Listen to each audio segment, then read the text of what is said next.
गुरुर्ब्रह्मा गुरुर्विष्णु गुरुर्देवो महेश्वरः गुरु साक्षात् परं ब्रह्म तस्मै श्री गुरुवे नमः।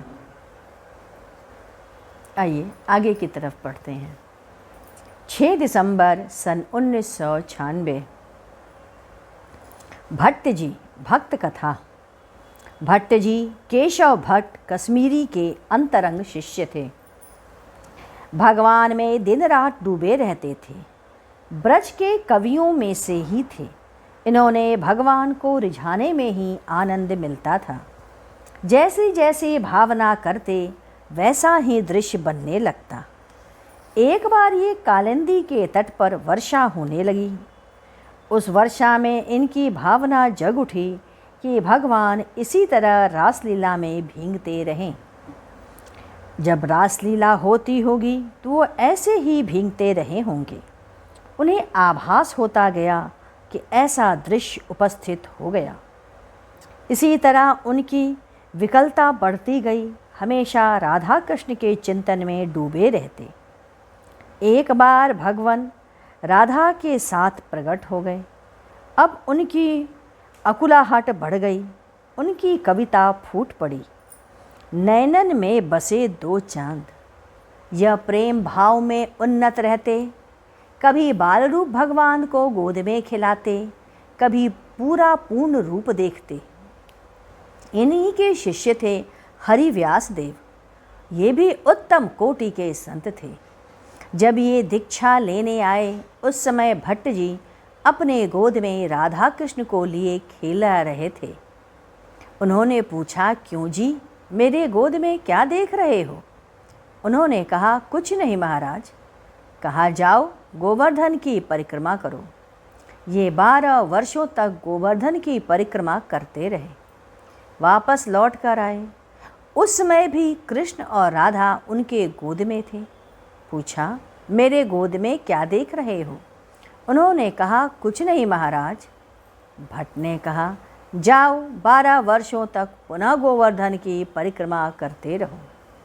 जब वापस लौट कर आए तो फिर पूछा, क्या देख रहे हो? हरिव्यास ने उनके चरणों पर गिर पड़े। उन्होंने अपने गुरुदेव के गोद में भगवान का दर्शन प्राप्त हो गया। इनका प्रेम ऐसे ही बढ़ता रहा। इनके नाम से निम्बार्क संप्रदाय चल रहा है। इसी समय महाराज घनानंद हुए, जो कि बहुत बड़े महात्मा। इनका जन्म संवत 1543 में हुआ। ये कायस्थ भटनागर थे। उस समय मुसलमान बादशाह था। दिल्ली में उसकी तूती बोलती थी। घनानंद उसके दरबारी थे। इनकी ईमानदारी से और सुहबत से इतना ऊंचा ओहदा इनको दिया गया था। ये सुजान नाम की वेश्या पर मोहित थे। एक बार वेश्या दरबार में बुलाई गई। लोगों ने कहा, घनानंद जी बहुत ही अच्छा गाते हैं। बादशाह ने उन्हें गाना गाने को कहा, परंतु वे तैयार नहीं हुए। परंतु जब सुजान ने उन्हें गाने को कहा तो वे उसकी तरफ मुख करके गाने लगे। उन्होंने बादशाह की आज्ञा नहीं मानी थी, अतः उन्हें निकाल दिया गया। वे ब्रज चले गए। अब तो भगवान का ही सहारा था, अतः राजपाट, वेश्या का घर सब छूट गया। और संवत 1796 में जब नादिर शाह ने आक्रमण किया तो सिपाहियों ने इन्हें पकड़ लिया। कहा गया कि यह बादशाह के असली खजाने का मालिक है। इससे पूछो जरा, कहाँ है खजाना, कहाँ है संपत्ति? उन्होंने कहा, यहाँ जर कहाँ है, यहाँ तो रज है। सिपाहियों ने हाथ काट दिया। खून जो गिरा उससे एक छंद लिख दिया। बाद में सिपाहियों ने उनका कत्ल भी कर दिया। पुनः गुरुदेव ने कहा, शास्त्रों में कहा गया है, कर्म योगी बने जिसने कर्तव्यों का निर्वाह नहीं किया उसे भक्ति भी नसीब नहीं होती। जिसे भक्ति नहीं मिली उसे मुक्ति क्या मिलेगी। अतः निस्वार्थ होकर निष्काम भाव से कर्म करो और भगवान को समर्पित करते रहो।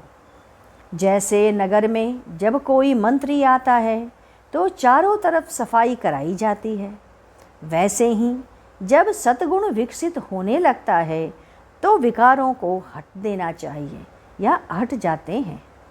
संगत के कारण आपके विकार सनय सनय नष्ट हो जाते हैं। अतः संगत ऐसा हो जो जीवन का उत्थान कर दे। वह संगत व जीवन ही भला है। आदमी के पास ज्ञान की सीमा नहीं। यदि भक्ति नहीं तो ज्ञान बेकार है। ज्ञान भक्ति के अधीन है। भक्ति के बिना मुक्ति नहीं। आप भगवान के साथ अपने को इतना जोड़ लो कि आपको भक्ति प्राप्त हो जाए। अतः संगत आवश्यक है। जैसी संगत होती है वैसा ही चिंतन बनने लगता है। सत्य की प्राप्ति होती है और असत्य की प्रतीति होती है।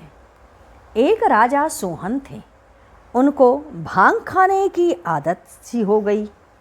यह सब संगत के कारण ही हुआ। एक दिन भांग खा करके अपने राजभवन की ओर जा रहे थे। उनकी चाल ढाल को जानकर मंत्री ने पूछा, आप कैसे हैं? उन्होंने कहा, हमें राजा सोहन से मिलना है। मंत्री समझ गया।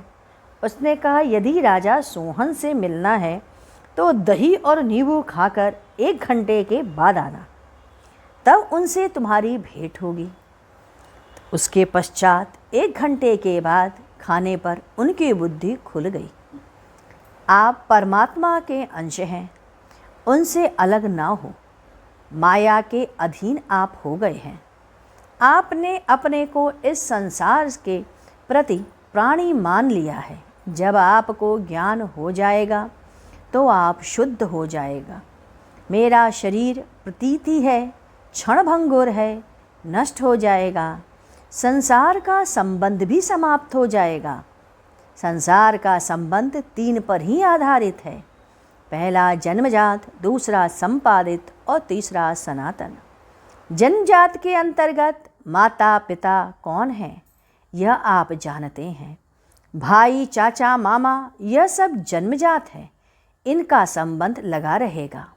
संपादित, आपने मित्रों से अपनी मित्रता बनाई, शादी किया, पत्नी वाले या पति वाले हुए, ये संबंध आपने स्वयं बनाया, इसे संपादित किया। जीवन में बिखराव का कारण भी यह संपादित संबंध है। यदि बिखर जाता है तो शहर ही बदल जाता है, संबंध ही बदल जाता है। अब सनातन संबंध। सनातन संबंध के अंतर्गत जो शाश्वत है, सत्य है, उसके साथ अनवरत का संबंध, जिनसे कभी झगड़ा नहीं हो सकता, तोड़ने पर भी टूट नहीं सकता, छूट नहीं सकता, वही सनातन है। जो अनादि है, इसीलिए उसका संबंध अनादि से है। भगवान से आप प्रीति करें। कैसे प्रीति? मंत्र जप के द्वारा। इसके 4 घटक: शब्दों की रचना, श्रद्धा, एकाग्रता और प्रगाढ़ प्रेम। आइए अब हम लोग गुरु कीर्तन करते हैं। ओम मंगलम हरि मंगलम, गुरु मंगलम, गुरुदेव मंगलम। ओम मंगलम ओंकार मंगलम, गुरु मंगलम, गुरुदेव मंगलम। ओम मंगलम ओंकार मंगलम, गुरु मंगलम, गुरुदेव मंगलम। ओम मंगलम ओंकारम, गुरु मंगलम, गुरुदेव मंगलम। ओम मंगलम ओंकार मंगलम, गुरु मंगलम, गुरुदेव मंगलम। ओम मंगलम ओंकार मंगलम, गुरुमंगलम गुरुदेव मंगलम।